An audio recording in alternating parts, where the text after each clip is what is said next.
Hello guys, nandito na naman tayo at syempre pag-usapan naman natin ngayon ang mainit na usapan ng Oplan Romanov. Okay? So narinig kasi natin itong Oplan Romanov dito sa abogado ni Sayad, ano? So pinalutang niya ito. No, pinalutang niya ito dun sa impeachment trial. So magandang pag-usapan. Unang-una, sa mga hindi po nakakaalam, anuhin na lang natin, i-summarize na lang natin para i-research nyo na lang.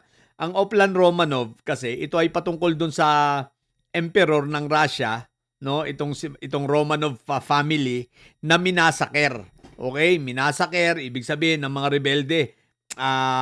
Inubos talaga yung pamilya, isang buong pamilya. Sinaksak, binaril, tapos hindi lang yung pamilya, pati yung mga kaalyado nitong mga politikong pamilya ng Romanov, pinagpapatay rin, okay? Ito ay basta 1900 nangyari, di ba? So, i-research nyo na lang, okay? Now, ano ang pinupunto rito? Ipinalutang nila itong issue ng Oplan Romanov upang sa ganon, magkaroon ng konteksto. Yung sinasabi ni Inday Sayad na kaya siya nakapagsalita ng ganon, ano? Pero guys, in the first place, ang kauna-unahan narinig natin ito itong Oplan Romanov sa bunganga mismo ni Barbie Baste. So ito ay gawa-gawa na naman nilang kwento, okay? Bakit? Kung talagang merong Oplan Romanov, bakit hindi nagpa-investigate tong si Sayad? Tinanggihan niya ang offer sa kanya dati nitong former NBI director na si Santiago, di ba? So maliwanag na yan ay wala at kwento. Pero ito yun, guys. Nung marinig ko yung Oplan Romanov nang binanggit ito nung abogado nitong si Inday Sayad na isang OJT rin na lawyer, bigla akong naisip, sabi ko sa sarili ko, sana sa next week, merong senador, judge, o kaya ma-cross-examine, masama ito sa itatanong kay Sulayka kung may alam ba siya sa Oplan Romanov na yan, di ba?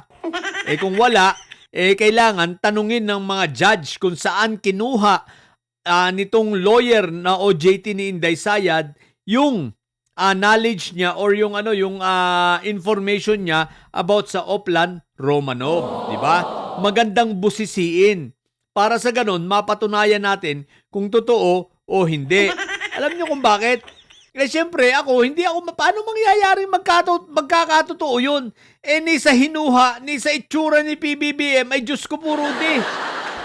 Sapagkat yun ang pinalalabas ni Inday Sayad, ng kampo ni Inday Sayad, na itong Oplan Romanov ay binuo nitong sila PBBM at may tangka sa buhay ng pamilyang Duterte para sila ay i-wash out. I-wipe out sila dito sa mundo. Teka lang. Nakita nyo ba itsura ni PBBM? Kahit nga mura-murahin mo na, okay lang sa kanya Hindi pumapalag Nakita mo ba yung itsura ng mga anak ni PBBM? Ganyan ba ang mga bayolente? Wala, ni sa hinuha, hindi papasok sa isip mo na kayang gumawa ng mga ganong bagay ni PBBM. Katunayan, itong napakadaming mga balahurang mga vloggers ngayon na sinasabihan lagi hindi lang si PBBM, pati pamilya na niya ng bangag.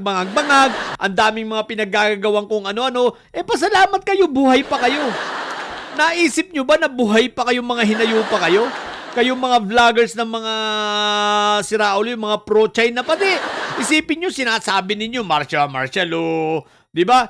Pasalamat nga kayo kay PBBM dahil napakabait. Kita nyo, buhay pa kayo. Itong mga bayoteros na ito, di ba? Pasalamat kayo, buhay pa kayo. Dahil hindi kaya ni PBBM gumawa ng kahit anong EJK. Kaya yung Oplan Romanov na yan, kalokohan yan. Yan ay, anong tawag rito? Lang yan, pampalusot lang. Pang-naratibo lang nila yan para sabihin na malusutan yung sinabi ni Inday Sayad na pagbabanta. So gumagawa lang sila ng mga palusot. Ang problema, hindi naman yun ang issue Ang issue rito, sinabi mo ba o hindi? Nagbanta ka ba o hindi? Yung pagbabanta ba, ugali ba yan ng isang opisyal ng gobyerno? Ikalwa sa pinakamataas na opisyal na gobyerno? Yun ang tanungin mo. Ngayon, itong Oplan Romanov, ipinapalusot nila. Bakit? Dahil hindi talaga nila kayang pagtakpan. Di ba? Hindi nila kayang pagtakpan na talagang si Inday Sayad. Binanggit niya yon at nagbanta. Kita mo, up to now, itinanggi ba niya? Di ba? Walang tumatanggi. Nagtataka nga ako sa defense, di ba? Dito sa mga abogado ni Inday Sayad, imbis na pa sinungalingan, imbis na itanggi, sinuportahan pa. Sinuportahan pa yung video na yun ay totoo sa pamagitan ng pagpapalabas ng video naman itong si Sulaika. O di ba napakabobo lang? Kaya nakakapagtaka, imbis na sabihin nila, hindi totoo yan. At yan ay gawa-gawa lang yan, di ba? Hindi nila itinanggi sa bagay. Paano nila itatanggi kung mismong yung may katawan na si Inday Sayad, hindi na itanggi. Diba ka? Pero, ito yung guys, sana, next week may magtanong patungkol dito, no? May mga judge ay magtanong patungkol dito sa Oplan Romanov na to. Sa katotohanan guys, kung meron ditong kayang gumawa ng mga Oplan Romanov na yan, walang iba kundi ang pamilyang may Sayad. Nagawa nga nila yung Tokhang di ba? Yung Tokhang parang version yan Kaya lang, ito, hindi pamilyang tinitira. Basta't kahit sino na sa Gaza, mas malupit pa ito. Di ba? Minamasakir kahit bata, kahit inosente, wala silang pakialam. Itong Tokhang na ginawa nitong si Fentaboy. Ngayon, ang tanong, sino ngayon ang may kakayanan? Obviously, sino pa ba? Si mga anak ni Fentaboy, si Inday Sayad, baliw, at may Sayad. Si Iyutman, di ba? May Sayad na rin, baliw din. Lalo na si Barbie Basti, kita nyo naman, adiktos. Di ba? Bangag na bangag, palumpalo araw-araw. At ayun, nangangayayat na. Hindi na may tatanggi na laging nakakatorse ang hayop. Di ba? Tingnan nyo naman ang tsura ni Barbie Basti ngayon. Ngayon, sino ang may kakayanan? Si Inday Sayad, kita nyo naman. Yung sheriff na nagpapatupad lang ng kanyang trabaho, anong ginawa? Pinagsusuntok.